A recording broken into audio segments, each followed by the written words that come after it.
time is right, we are here, and who is next?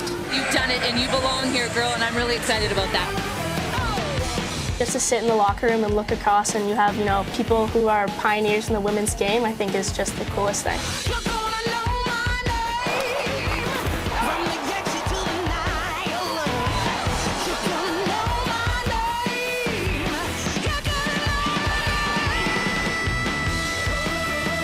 There was a feeling for a long time that women could never be the draw. I couldn't be more passionate to change the game. There's little things you can do every single day to help empower others.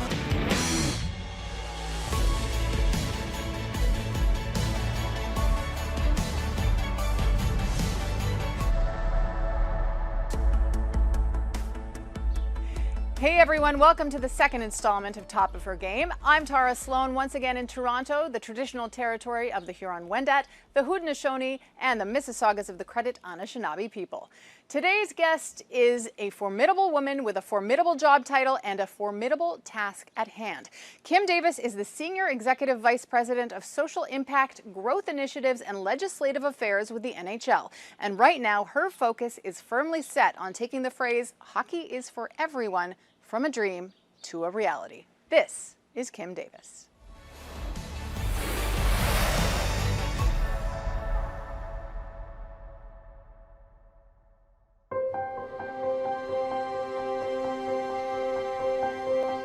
Leaders understand that sport can be a catalyst to build healthier, more vibrant communities, and that ultimately accrues benefit to the growth of the game. I view diversity as a strength. Bringing more people with different backgrounds into the game just makes us, as a game, and frankly as a business of the game, stronger. No child should ever not be able to play the sport because of economics, and there shouldn't be any cultural barriers to the sport. It's going to be a more diverse group than we've ever seen in the history of any of our generations. We are now going to hold ourselves accountable. And accountability is a big deal because it means that we open ourselves up to be vulnerable to everyone and everything that we say we stand for. What I love is both men and women to see a woman of color in a position of power and a position of strength.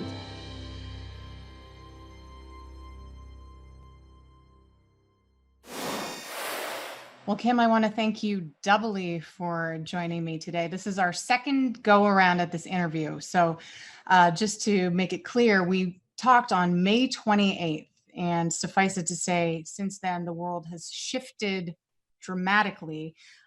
Before we get into all things NHL, I want to know what has changed in your world?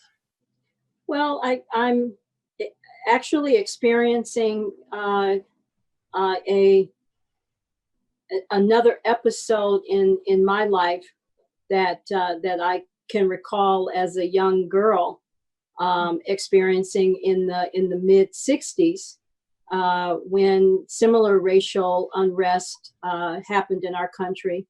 I remember 1968 vividly, sitting on the sofa with my grandmother when Martin Luther King's assassination was announced, and she screamed out like we had lost a member of our family. And over the years, I grew to understand what he meant and what that meant in terms of racial justice in our country. And we find ourselves at that moment, some 50 years later, facing many of the same issues that were present in that time. How are you? How are you and your family? I know you're all together in New Rochelle. How are you faring through this? I think we're faring fine. I think that we see it, frankly, as an opportunity for all of us to really check in and understand what this all means for our society and the world, and hopefully we'll get it right this time, right? Hopefully we will take the time to be good listeners and learners and collaborators and partners so that we can ensure that 50 years from now, that generation isn't experiencing what we're experiencing today. Are you tired? I hear a lot of people talking about exhaustion, especially Black, Indigenous, people of color, people who are trying to put themselves out there and spend a lot of time educating. Are you tired? Honestly, Tara, I mean this, I'm not being cheeky. There's no time to be tired. This is a moment where we have to accelerate. This is a moment where we have to really jump in and make it happen, because I don't want to leave this situation for my grandchildren. My daughter is expecting in August, my first grandchild, and I want that child to come up in a different world. So I don't have the time. I can't afford to be tired. Well, I know how busy you've been. You've been all over the media, and the NHL has put plans, plural, into action. But I'm going to start with the word accelerate, because this is a word you used in a piece called Our Vision, Hockey is Indeed for Everyone. And you said this moment presents an acceleration point for hockey to root out all traces of systemic racism, reveal unconscious biases, and lift our game to a new level of cultural availability. This can't be a pipe dream anymore. So do you see this as a real possibility? Is this the time to effect real change? I do. And it is not based on what has happened over the past 3 to 4 weeks.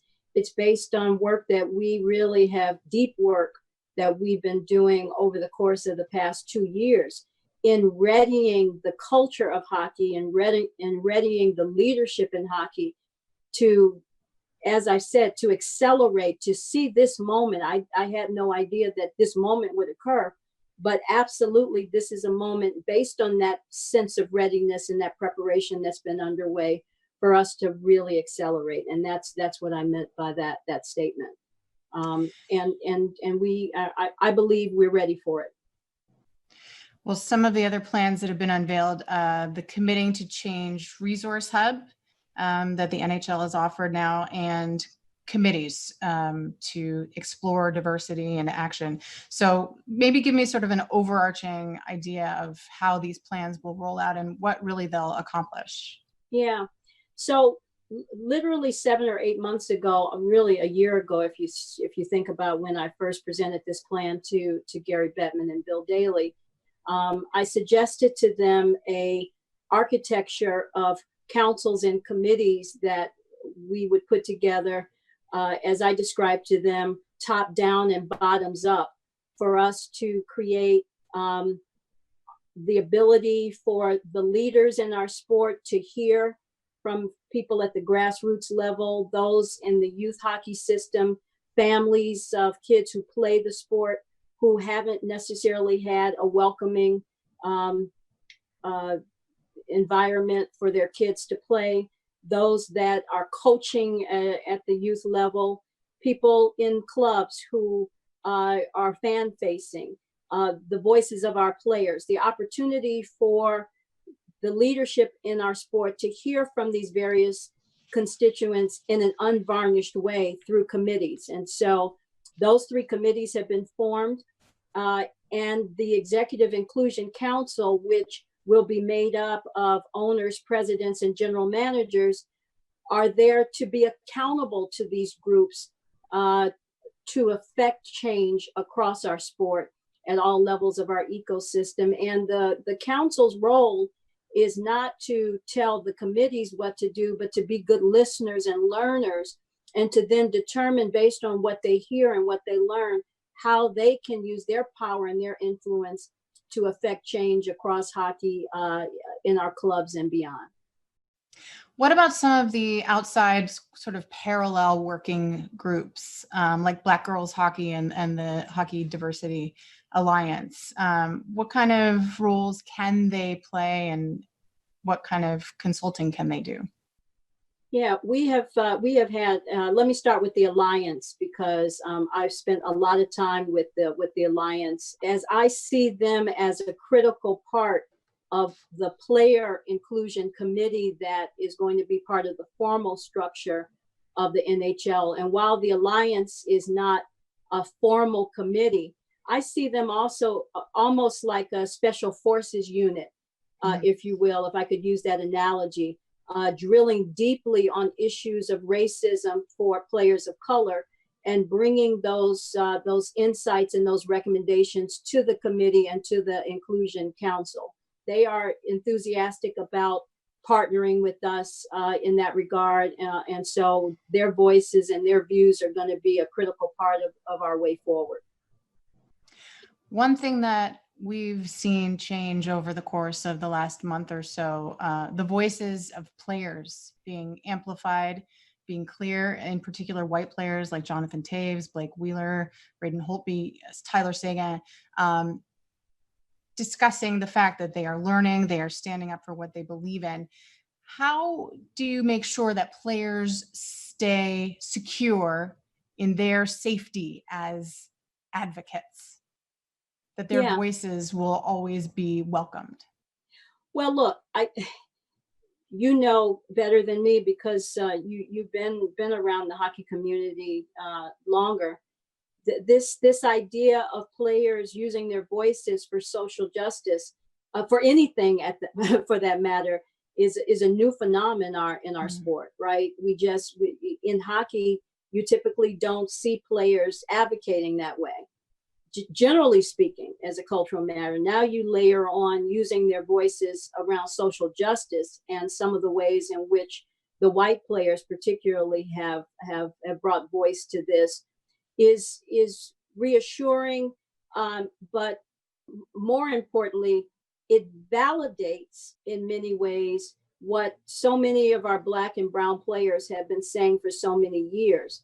It is important that we have this rallying cry and this call to action across every aspect of our sport from every level, and particularly the white players being good allies. And that's how I view it. The way they will stay, as you say, safe in this is for us to continue to educate and to communicate to the leaders in our sport that this is important, that this is just, that this is right, and most importantly, that this is how our business is going to grow over the long term. So if JT Brown were to raise his fist in protest during the anthem now, because we know that a few years ago he did that and he did not get a lot of support internally, he got death threats. It was hard for him on social media. Do you think that he would feel better supported now from his colleagues and his teammates?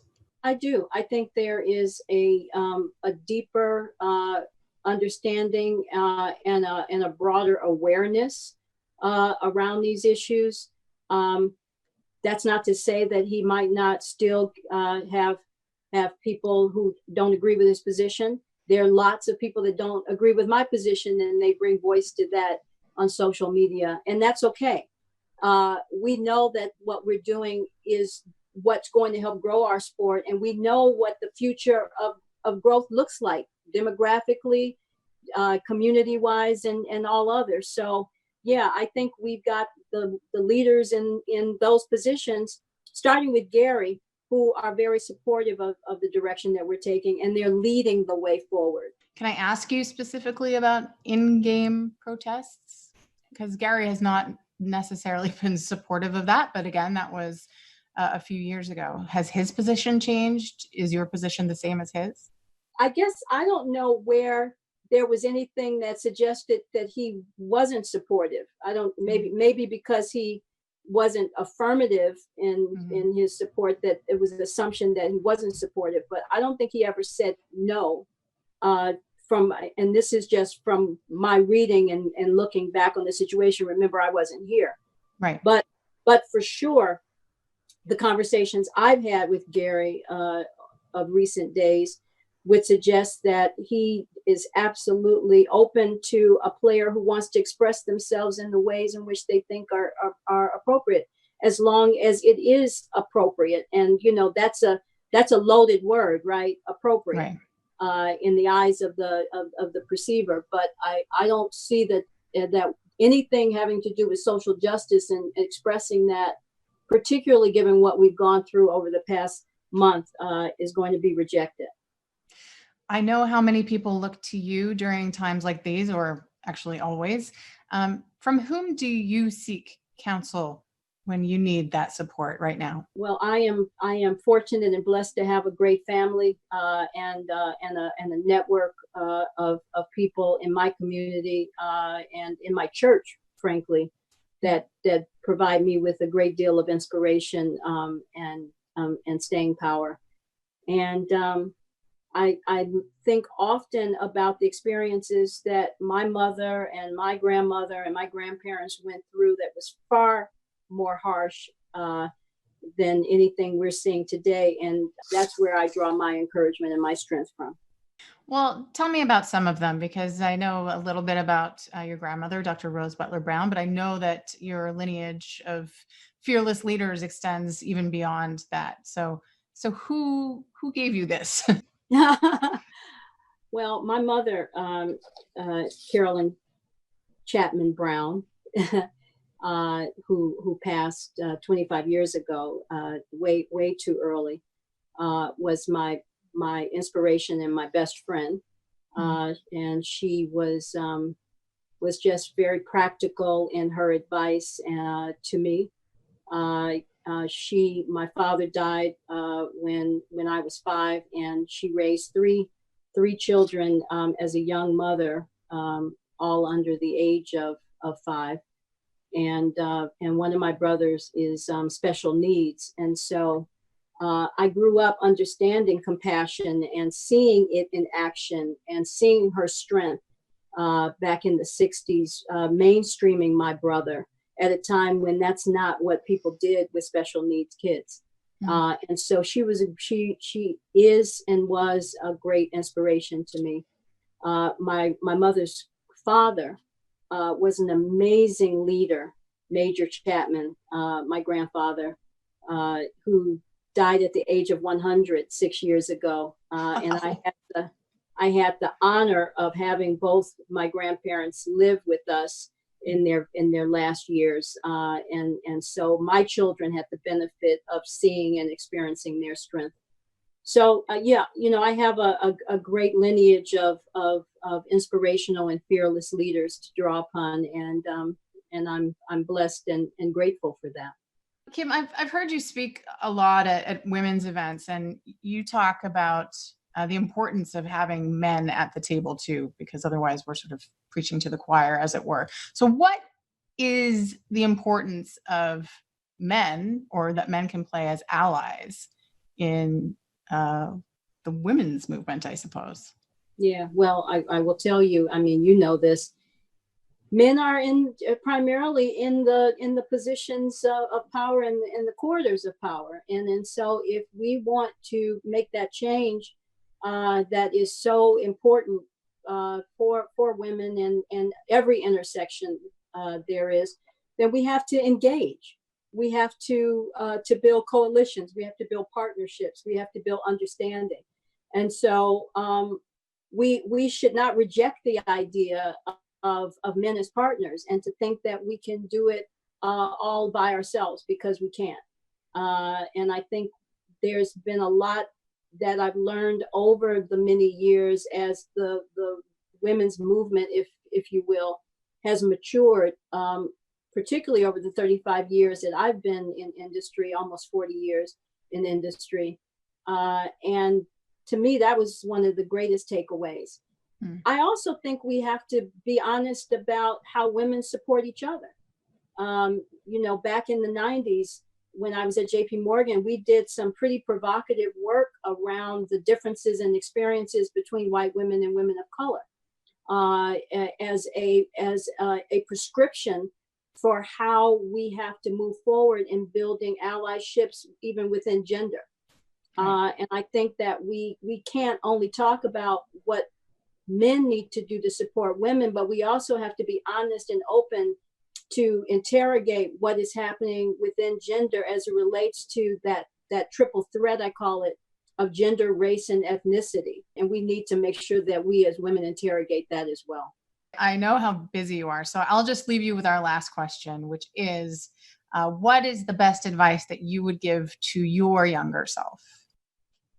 Oh, well, everything that I talk about now in terms of it being a journey and not an event, I say that with great conviction because I know that that wasn't always the way I conducted myself in my career, that I wanted to get to it fast and rush through it and get things done and go fast. And I think over the years I've learned, and probably the greatest learning has come through the eyes of my children and parenting, that you can't skip a step.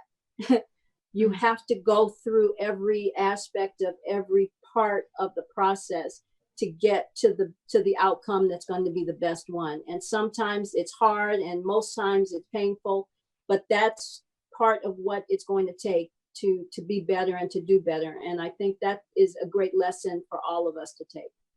For all of us in all of our lives and every aspect. Kim, you are indeed tireless. And for that, I know we are all grateful. Thank you so much for this. Oh, thanks, Tara. I appreciate it.